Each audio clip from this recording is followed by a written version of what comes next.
Le 23 juillet 2025, un événement diplomatique majeur se déroule à Ouagadougou, capitale du Burkina Faso. Une rencontre officielle, à première vue protocolaire, réunit deux figures politiques au poids grandissant sur le continent africain, le président de la transition burkinabé, Ibrahim Traoré, et le ministre des Affaires étrangères de la République arabe d'Égypte, Bader Abdelati. Ce dernier n'est pas venu les mains vides. Il est porteur d'un message personnel du président égyptien Abdel Fattah al-Sisi. Le contenu du message est clair, mais lourd de symboles et de conséquences. L'Égypte entend s'engager concrètement aux côtés de l'Alliance des États du Sahel. Une déclaration de soutien qui dépasse la simple cordialité diplomatique. L'acte marque une inflexion dans les relations entre l'Afrique du Nord et l'Afrique subsaharienne et il annonce l'ouverture d'un nouvel axe stratégique sud-sud sur le continent.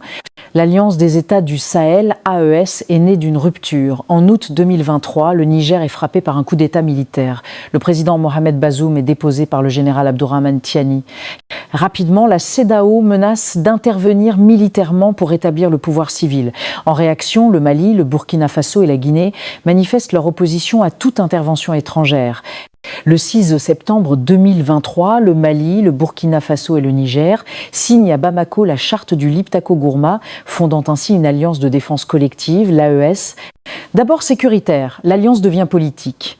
Dès 2024, elle s'organise en confédération du Sahel, se dotant de symboles communs, hymne, drapeau, passeport biométrique, d'institutions naissantes et surtout d'une vision partagée, celle d'une Afrique souveraine, non alignée, émancipée des puissances extérieures. Son objectif ? La consolidation des États membres, la mutualisation des moyens, la sécurité collective et le développement économique fondé sur les ressources internes. L'armée commune, la création d'une monnaie unique, la Banque d'investissement du Sahel, le projet de zone économique intégrée, tous ces éléments montrent que l'AES ne se pense pas seulement comme une coalition militaire, mais comme un embryon d'intégration africaine fondée sur une logique de solidarité et d'indépendance. L'Égypte, pays arabe, africain et méditerranéen, a toujours eu une position géostratégique singulière. Dans les années post-indépendance, sous Gamal Abdel Nasser, elle joue un rôle de premier plan dans le mouvement des non-alignés et l'unité panafricaine. Puis, durant plusieurs décennies, sa politique étrangère se concentre sur le monde arabe et la Méditerranée orientale. Mais depuis l'arrivée d'Abdel Fattah al-Sisi au pouvoir en 2014, l'Égypte renoue avec sa vocation continentale. Confrontée aux menaces du terrorisme dans le Sinaï, aux tensions sur le Nil bleu et à la compétition géopolitique régionale, elle comprend qu'une Afrique forte est une Égypte plus stable. L'Égypte renforce sa présence dans l'Union africaine, organise des sommets africains, lance des initiatives de sécurité et multiplie les accords bilatéraux avec les pays d'Afrique subsaharienne. Alors, son armée, parmi les plus puissantes du continent, devient un levier diplomatique majeur. Son expérience dans la gestion des conflits, le renseignement, la formation militaire et les infrastructures en fait un partenaire convoité. C'est dans ce contexte que l'Égypte regarde vers le Sahel. Non pas comme un espace périphérique, mais comme un front stratégique, celui de la sécurité continentale, de la coopération économique et de l'équilibre géopolitique. Dans cette vidéo, nous vous proposons une immersion complète dans cette alliance en construction, ses implications géopolitiques, ses enjeux sécuritaires et économiques, et les perspectives qu'elle ouvre pour l'avenir du Sahel et de l'Afrique. Bienvenue sur AES 24, la chaîne d'information stratégique du Sahel. Le 23 juillet 2025, la diplomatie africaine est témoin d'un moment fort. Le ministre égyptien des Affaires étrangères Bader Abdelati entame une tournée dans plusieurs capitales sahéliennes, N'Djamena, Niamey, Bamako et enfin Ouagadougou. À Ouagadougou, il rencontre le président burkinabé, le capitaine Ibrahim Traoré, dans un climat de confiance et de respect mutuel. À cette occasion, il remet une lettre officielle du président al-Sisi adressée directement au chef d'État de l'AES. Le contenu de ce message est sans équivoque. L'Égypte est prête à accompagner l'Alliance des États du Sahel dans tous les domaines et à coopérer pour garantir la stabilité, la souveraineté et le développement durable de la région sahélienne. Ce message est plus qu'un geste diplomatique. Il représente un engagement officiel du Caire envers une alliance jusque-là marginalisée par les organisations régionales classiques telles que la CEDEAO ou l'Union africaine. L'Égypte reconnaît la légitimité politique et stratégique de l'AES. Lors des échanges bilatéraux, plusieurs axes de coopération sont identifiés: sécurité, développement économique, santé, infrastructure, agriculture, énergie, diplomatie. À chaque étape de sa tournée, Bader Abdelati rencontre des responsables militaires, des ministres sectoriels, des représentants d'institutions régionales. Partout, il réitère la même volonté: bâtir un partenariat durable.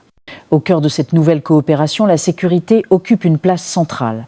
Les 3 pays membres de l'AES, Burkina Faso, Mali et Niger, sont confrontés depuis plusieurs années à des insurrections terroristes, à des groupes armés transfrontaliers et à une guerre asymétrique d'usure.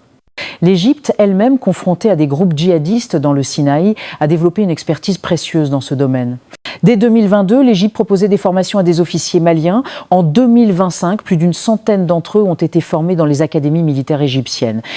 Les domaines couverts sont vastes: contre-insurrection, commandement opérationnel, usage des drones, renseignement humain et électronique. L'Égypte propose désormais d'élargir ses programmes à l'ensemble des armées de l'AES avec un objectif clair: aider à professionnaliser les forces armées sahéliennes et à développer des doctrines adaptées aux réalités locales. Au-delà de la formation, des projets d'échange de renseignements sont en cours.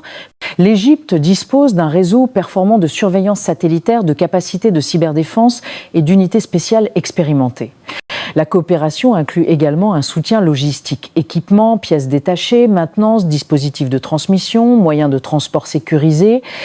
Une hypothèse avancée: organiser des manœuvres militaires conjointes entre troupes égyptiennes et sahéliennes dans les zones frontalières. Un scénario qui marquerait un tournant historique dans l'intégration sécuritaire panafricaine. Mais la sécurité n'est qu'un aspect. L'Égypte propose une approche globale, reliée stabilité et développement. À Niamey, la délégation égyptienne a organisé un forum économique Égypte-Niger. Plus de 30 entreprises égyptiennes y ont pris part, dans l'agriculture, les BTP, la santé, l'énergie, les télécommunications. L'objectif est de créer des joints-ventures entre entreprises publiques et privées et de soutenir la relocalisation de la production. L'Égypte propose des projets concrets dans les domaines suivants: construction de routes, de ponts, de logements sociaux, développement de centrales solaires et d'électrification rurale, production de médicaments génériques et d'unités de soins mobiles, modernisation des systèmes d'irrigation agricole, installation de plateformes logistiques pour le commerce intra-africain. À Bamako, l'Égypte a présenté un programme d'investissement pour l'exploitation minière avec des garanties de transfert technologique. Au Burkina Faso, des discussions sont en cours sur la production locale de matériaux de construction. Le Caire propose également un appui financier via la Banque égyptienne d'investissement en Afrique.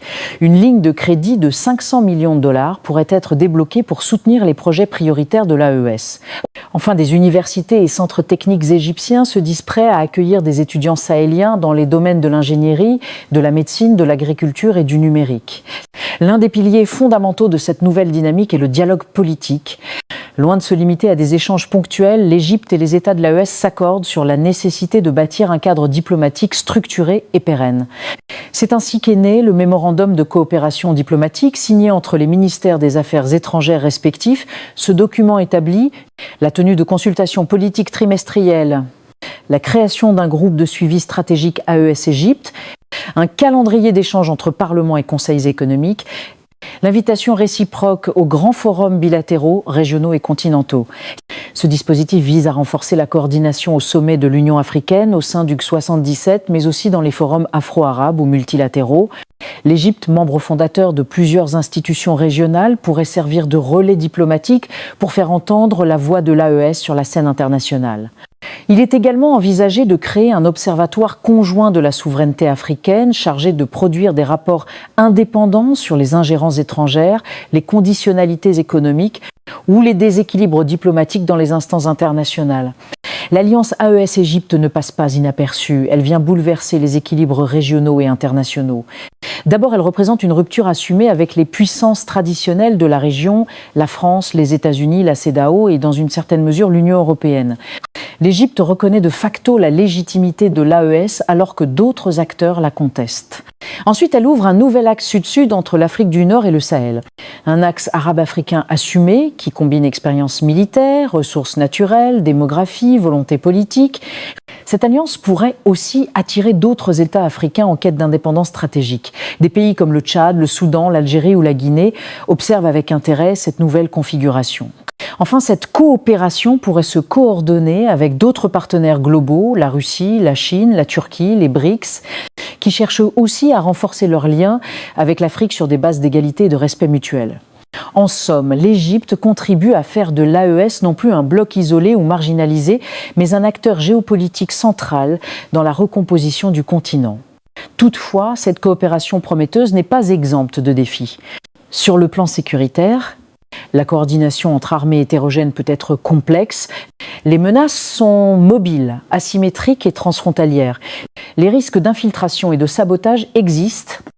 Sur le plan économique, les infrastructures de base sont parfois insuffisantes. La dépendance à l'aide extérieure n'est pas totalement résolue. La bureaucratie et les lenteurs administratives peuvent freiner les projets. Sur le plan diplomatique, l'alliance AES-Égypte peut être perçue comme un affront par certains partenaires traditionnels. Des tentatives de déstabilisation externe pourraient surgir. Le multilatéralisme africain reste fragile et fragmenté. Pour surmonter ces défis, il faudra plus que des accords. Il faudra une vision partagée, une gouvernance claire, un engagement sur le long terme. Ce qui s'est joué en juillet 2025 entre Ouagadougou, Niamey, Bamako et Le Caire dépasse la diplomatie classique. Il s'agit de la naissance d'un nouvel axe africain, bâti non pas sur des rapports de domination ou de dépendance, mais sur une volonté commune de construire un avenir souverain, sûr et prospère. L'Égypte apporte son poids diplomatique, son savoir-faire militaire, son expérience économique. L'AES offre sa légitimité populaire, son courage politique, sa vision panafricaine. Ensemble, ils pourraient incarner une alternative continentale crédible face au modèle imposé de l'extérieur. Un modèle de coopération, de co-développement, d'intégration continentale réelle. Pour les peuples du Sahel, longtemps marginalisés et fragilisés, cette alliance ouvre une perspective nouvelle, celle d'un avenir africain bâti par des Africains, pour des Africains. Et sur AES 24, nous continuerons à vous informer, à vous décrypter et à vous accompagner dans cette nouvelle ère qui commence. Merci d'avoir suivi cette édition spéciale sur AES 24. Abonnez-vous pour recevoir nos prochains reportages, analyses et décryptages sur l'Afrique qui se transforme. Likez, commentez, partagez cette vidéo et surtout, restez connectés à l'essentiel. AES 24, la voix d'un continent libre.